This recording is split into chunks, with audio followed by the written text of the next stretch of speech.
Napheesa Collier was named the WNBA 2024 Defensive Player of the Year with 36 votes compared to 26 for A'ja Wilson. Immediately, there were people who said Wilson deserved both the MVP and Defensive Player of the Year awards. I'm going to walk you through the real stats to show you why Collier might be the more deserving player. What you're looking at right now is a defensive impact. In this chart, we look at three metrics: steals, blocks, and defensive rebounds. Then we look at a composite metric called the defensive impact that combines these three metrics together. The chart on the left represents the average for the stats. As the season progresses, you'll see how these values change. The chart on the right represents the total value as we sum up the defensive impact over the course of the season.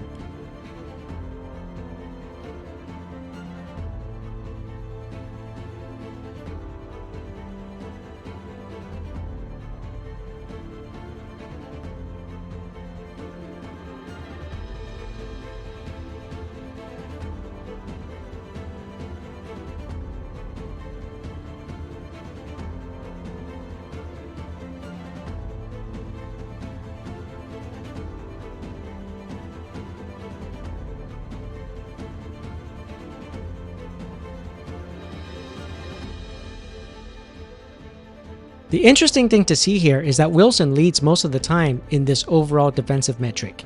In particular, she has far more blocks and defensive rebounds.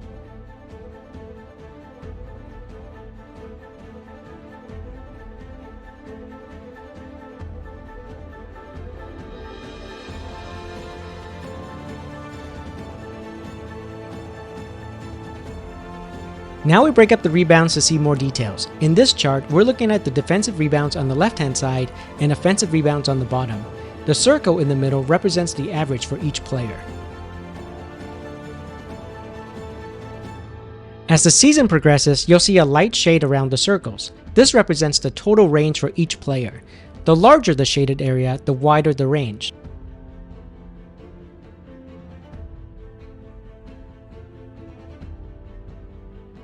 Here too, what you see is that Wilson out-rebounds Collier in defensive rebounds. You might start to think that maybe Wilson had a bigger impact on defense, but keep watching.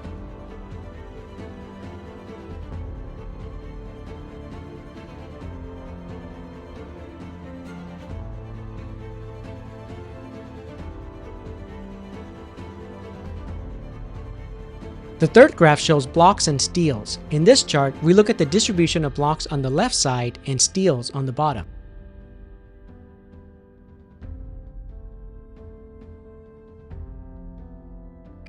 Here, you start to see how each player contributes differently in terms of defense. Collier even had an impressive 8 steals in one game.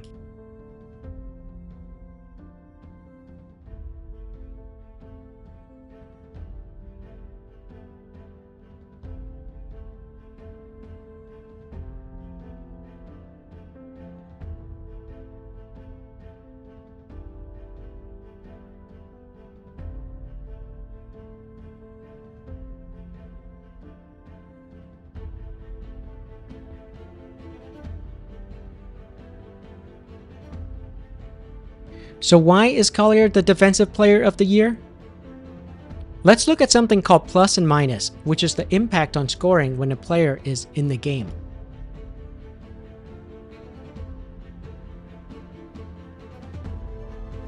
This chart I'm showing you has the plus and minus rating on the left-hand side and minutes played on the bottom. Plus and minus can have both a positive and negative value. The higher the number, the better.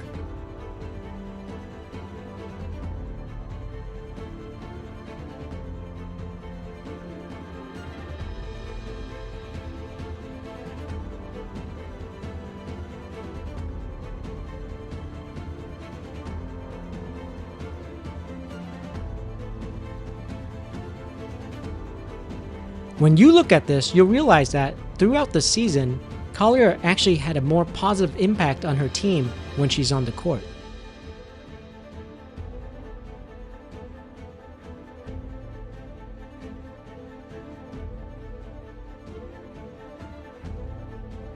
Finally, we'll look at the final standings for each team at the end of the regular season and compare them to the previous year. As you can see, the Lynx went from 19 wins in 2023 to 30 wins this year. On the other hand, the Aces actually went from 34 wins down to 27. Despite having an epic year in terms of scoring, Wilson did not have as much of a positive impact on her team, and the Aces actually performed worse. If you look at the big picture, it's more than just the raw stats, and perhaps that's a great justification for having Napheesa Collier as the Defensive Player of the Year. Time for the bonus chart. Since Wilson and Collier were both selected as unanimous MVP in first and second ranking, let's look at their overall offensive plus defensive production. This chart takes into account points scored, assists, offensive rebounds as contributors to offense, and steals, blocks, and defensive rebounds as contributors to defense.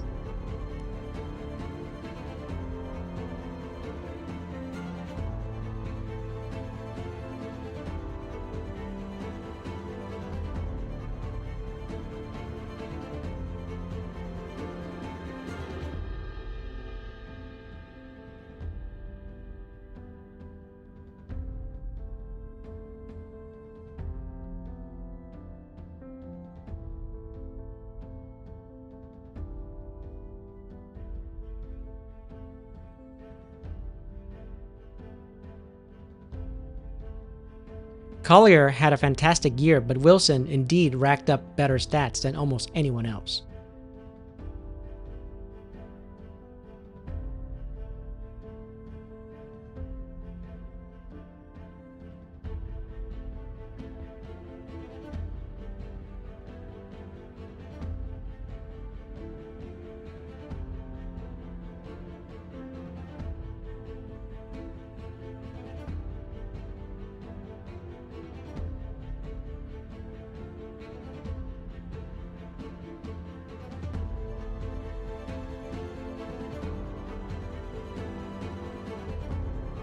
Now, the last thing I want to show you is a quick comparison between the entire defensive first team.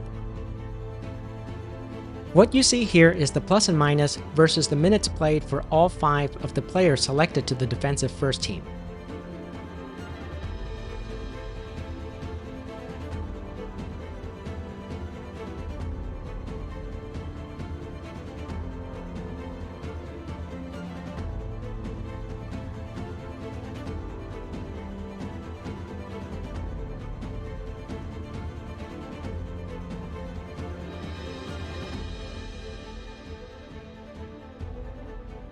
You'll see that Collier's led the pack both in utilization as well as real impact on the team scoring.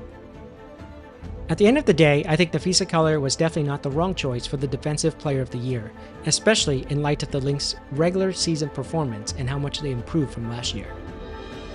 I hope you enjoyed this video. Please like the video and share a comment. I always appreciate hearing from you. Thanks for